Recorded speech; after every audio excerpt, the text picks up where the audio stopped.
Você é a favor de uma CPI para investigar quem são os culpados e puni-los pelo desconto indevido na folha dos aposentados e pensionistas, por essa explosão de fraudes que teve dentro do INSS? Responde aí para mim rapidinho se você é a favor ou não, se você concorda com uma CPI ou você acha que acaba em pizza. Gente, apesar do governo de esquerda tentar jogar a culpa dos descontos indevidos na fraude que está acontecendo no INSS, que inclusive a Polícia Federal encontrou vários indícios, né, de participação do próprio Alessandro Stefanuto, presidente do INSS, que foi indicado pelo Carlos Lupe, ministro da Previdência, aliado a Lula, né, e tudo envolvido, o irmão do Lula envolvido por causa do Sindinap, que está sendo investigado também nessas fraudes, por mais que os arredores de Lula estão envolvidos e estão no relatório da polícia. Mesmo assim, o governo insiste em criar uma narrativa falando que isso veio do Bolsonaro, veio da gestão anterior. E o governo se faz de árvore, o STF se faz de árvore, ninguém está sendo convocado aí pelo judiciário para poder se justificar, encontrar os responsáveis e punir. Não parece que o governo está tão motivado em encontrar os responsáveis e punir, não é mesmo? Tá deixando tudo na mão, deixa que a polícia investigue e eu tô colaborando. Tá mais ou menos assim. Mas se fosse o contrário, se fosse o Bolsonaro no poder, será que ele já não estaria atrás das grades? Será que o STF já não teria convocado exigindo explicação? Será que estaria toda essa calmaria, esse silêncio que está tendo hoje dentro do governo atual? Pois é, gente, eu vou trazer aqui porque a oposição já prepara uma CPI, já conseguiu o número de pessoas, de assinaturas para abrir o inquérito e parece que a esquerda tremeu na base, parece que a esquerda não é a favor, mas justa a esquerda, que sempre foi a favor de CPI, como foi a CPI da Covid, entre outras, durante a gestão do Bolsonaro, porque ele não quer encontrar os culpados e responsabilizá-los. Não tá estranho isso? Quem não deve não teme, gente? Pois é, eu vou trazer para vocês aqui, entre outras notícias. Vamos começar já com essa da CPI. Saiu aqui no jornal CNN Brasil, né, que a oposição já conseguiu 171 assinaturas para instalar a CPI sobre fraudes no INSS. Mas a decisão agora depende de quem? Do Hugo Mota, que é o presidente da Câmara dos Deputados. Então, aqui mostra que além desse protocolo, né, de assinaturas, existem outros 11 pedidos de criação de CPIs que aguarda despacho do presidente da Câmara, que é o Hugo Mota. As mais antigas foram protocoladas ainda em 2023, outras no ano passado. E na lista tem de tudo: apurar o tráfico infantil, abuso de autoridade de ministros do STF, demarcação de terras indígenas, planos de saúde e até do crime organizado. Para instalar uma CPI na casa, além das assinaturas, o regimento determina que haja um fato determinado para isso, que seja de relevante interesse para a vida pública e a ordem constitucional, legal, econômica e social do país. Além disso, não podem funcionar 5 CPIs ao mesmo tempo na casa. E apesar da fila de requerimentos na mesa do presidente, o regimento da Câmara não estabelece regras para a escolha da comissão que vai funcionar, nem mesmo qual critério será usado pelo presidente da Câmara. Portanto, a decisão cabe exclusivamente a Hugo Mota, que pode passar a nova CPI do INSS na frente, arquivar outras ou mesmo devolver aos autores ou priorizar as mais antigas, se assim ele quiser. Então a situação repete o que aconteceu com o requerimento de urgência do PL, que tinha as assinaturas também necessárias para colocar o PL da anistia em votação, mas diante da falta de consenso entre os líderes, o Hugo Mota decidiu não pautar o projeto. E apesar de ser um tema que mobiliza bastante o governo, né, que tem como prioridade ressarcir e minimizar os danos aos aposentados devido a essa fraude das associações, as decisões ainda devem demorar porque antes de qualquer medida o governo precisa, no âmbito da Controladoria Geral da União, que é a CGU, realizar primeiro um levantamento para identificar quantos aposentados tiveram descontos, depois quais foram ilegais, quais não foram ressarcidos, e só após a conclusão desse levantamento é que o assunto será encaminhado ao Ministério da Fazenda. E nessa quarta-feira, dia 30, o ministro da Fazenda, Fernando Haddad, reforçou que a orientação é ressarcir os aposentados, né? Mas que ainda não se chegou à fase econômica para tratar diretamente com eles. Então a gente vai acompanhar de pertinho e a gente percebe aí, né, que a oposição já conseguiu as assinaturas. Vamos cobrar o Hugo Mota, quem tiver interesse, né, na CPI. e a esquerda parece tremer na base. E a esquerda tá tremendo tanto, gente, que eles estão tentando blindar o Lula de qualquer forma. E isso não é eu que estou dizendo, saiu na Folha de São Paulo. Olha o título da matéria. Esquerda tenta blindar Lula por ausência no 1º de maio. Crise do INSS e fracasso de reforma. Então, os grupos, segundo aqui a matéria, né, por Juliana Arregai, os grupos evitam críticas ao presidente para resguardá-lo após semana de crises sucessivas. Então, após uma semana intensa de crise para o governo federal, com a recusa de um ministério, que eu trouxe para vocês aqui ontem no canal, por um quadro do União Brasil e uma operação da Polícia Federal sobre fraudes no INSS, setores da esquerda têm poupado o presidente Lula de críticas, mesmo após ele decidir não comparecer às celebrações do dia 1º de maio, promovido pelas centrais sindicais de São Paulo. Segundo a matéria da Folha de São Paulo, essa será a primeira ausência de Lula dos atos do dia 1º de maio, que é o Dia do Trabalhador, e o PT é o Partido dos Trabalhadores, né?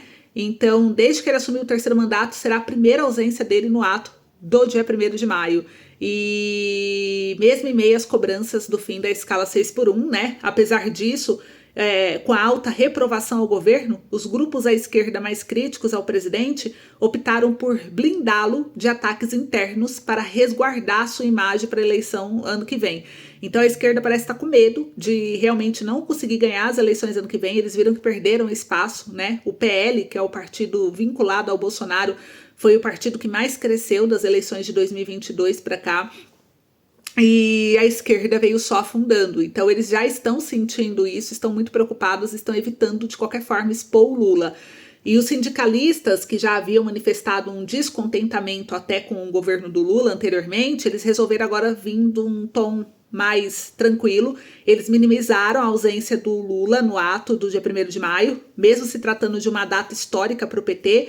A reportagem, os líderes disseram que o PT pelo menos cumpriu o papel de receber representantes em Brasília na terça, dia 29, e pelo menos ouviu as demandas dos setores, e que já está ótimo. Um deles observou que o Lula receia encontrar um ato esvaziado nessa manhã de quinta-feira, dia 1º de maio, na Zona Norte de São Paulo, assim como ocorreu no ano passado em Itaquera, na Zona Leste. Ele também ponderou que o presidente não quer ser associado aos sorteios de carros prometidos pelas centrais sindicais ao público, que é o motivo alegado pela CUT para não organizar os eventos desse ano. Então a gente viu aí que o irmão do Lula está envolvido nos escândalos da fraude, então o sindicato, né, esse momento aqui os trabalhadores talvez não vão gostar da presença do Lula por causa dos escândalos envolvendo sindicatos nas associações. Então assim, tá com receio de dar mais munição à oposição, né, se encontrar atos vazios. Então o governo está passando por uma semana de muito desgaste e eles estão tentando blindar o Lula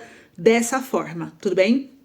E ainda, gente, enquanto tem todo esse desgaste lá em cima, aqui embaixo o povo brasileiro continua na luta, né? A gente viu aí que a Câmara de São Paulo aprovou um reajuste salarial de 5,2% para todos os servidores, em meio a protestos e greves de professores, né? A atualização salarial será paga em 2 parcelas, sendo 2,5% esse ano e os 2% restante ano que vem. E o sindicato dos professores não gostou, né? O sindicato dos servidores públicos municipais, eles criticaram a medida, afirmou que a reposição salarial de 2,6% é insuficiente, representa apenas metade da inflação de 5,2%, e o governo justificou o parcelamento do reajuste como uma forma de garantir o equilíbrio fiscal, sendo que eles estão prevendo um aumento de 1,2 bilhão na folha de pagamento. É engraçado que quando é para aprovar para eles, políticos, eles aprovam valores de 20, 30, dobra o salário. Agora, quando é para o povo, 2%. Metade da inflação é porque eu não tenho condição de pagar, vai aumentar muito o meu custo. E o salário deles não aumenta o custo. É injusto, né? Mas a população aceita, gente, a população aceita. Mas sabe o que é mais grave? Que enquanto a gente aceita tudo isso calado, a gente vê o Brasil tomando um rumo que não vai ser nada legal se continuar dessa forma. O Brasil, gente, ele tá à beira do abismo. A atual gestão do presidente Lula, como vocês viram aqui com base nesses fatos que eu trouxe, enfrenta críticas crescentes devido às falhas administrativas, escândalos, corrupção, uma repressão crescente às manifestações populares, né? Como vocês viram aí, enquanto o judiciário parece manter-se em silêncio diante de denúncias de irregularidades dentro do governo, a população brasileira assiste uma escalada de autoritarismo que ameaça os pilares da economia.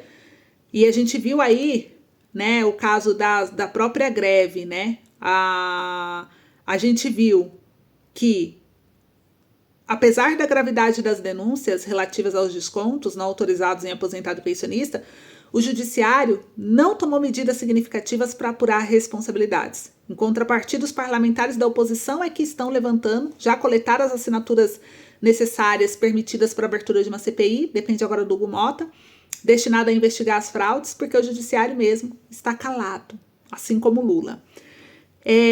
Quando o povo vai se manifestar, né, contra alguma coisa do governo, tudo é motivo de prisão ou de investigação no sentido de crime.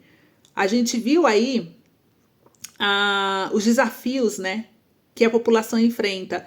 No caso do STF, pediu para abrir um inquérito de investigação criminal contra os servidores do INSS que fizeram greve dos peritos, porque falou que é muito tempo de greve, que isso já é abuso de greve, ou seja, contra os manifestantes. Aí parece que eles não gostam de manifestantes. Vocês viram lá o caso dos indígenas, que foram lá em Brasília também se manifestar, uma manifestação que ocorre todos os anos dos indígenas, spray de pimenta, várias pessoas feridas, um caos. Olha como estão tratando quem se manifesta.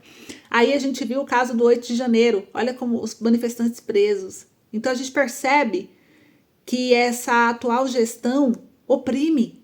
E isso é grave quando eu falo que o Brasil está à beira do abismo, porque a situação no Brasil começa a refletir preocupantes semelhanças com o que ocorre na Venezuela.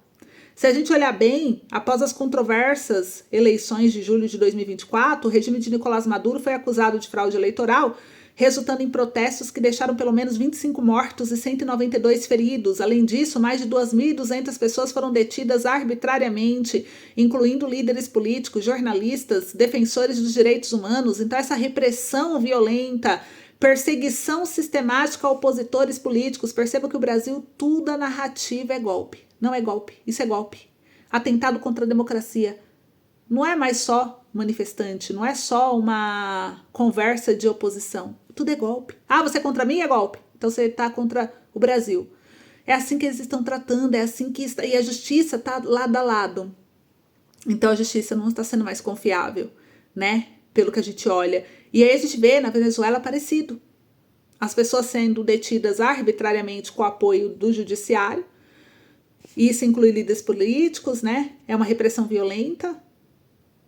E isso é um alerta sombrio para o Brasil, essa tentativa de silenciar vozes dissidentes e a manipulação de processos democráticos são características de regimes autoritários que não toleram oposição.